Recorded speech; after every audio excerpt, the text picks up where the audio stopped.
പൊതുമരാമത്ത് മന്ത്രി മുഹമ്മദ് റിയാസ് സംസാരിക്കുകയാണ്. ഇന്ന് ഡൽഹിയിൽ വളരെ പ്രധാനപ്പെട്ട ഒരു കൂടിക്കാഴ്ച മുഖ്യമന്ത്രിയും കേന്ദ്ര ഗതാഗത മന്ത്രിയുമായി നടക്കാൻ പോകുന്നു. മുഹമ്മദ് റിയാസും പങ്കെടുക്കുന്നുണ്ട്. ആ പ്രതികരണം പൂർത്തീകരിക്കാൻ കഴിയുന്നു മാധ്യമങ്ങളോട് മിനിസ്റ്റർ പറഞ്ഞത്.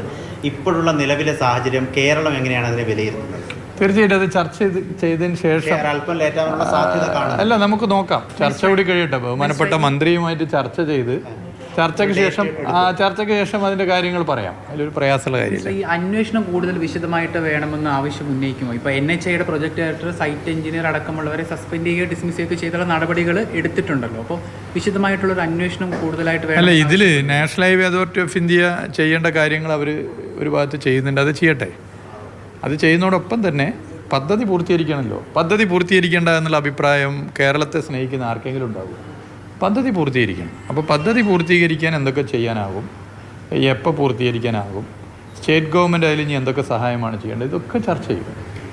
ഈ ദേശീയപാത 66 അല്ലാതെ കൂടുതൽ എന്തെങ്കിലും പദ്ധതികൾ സംസ്ഥാനം തീർച്ചയായിട്ടും കൂടുതൽ കേരളത്തിനേറെ ഉണർവ് ഏകുന്ന ഒട്ടേറെ പദ്ധതികളുണ്ട്. ചർച്ചയ്ക്ക് ശേഷം പറയാം. ചർച്ചയ്ക്ക് ശേഷം നമുക്ക് അതിനെക്കുറിച്ച് വിശദമായിട്ട് സംസാരിക്കാം.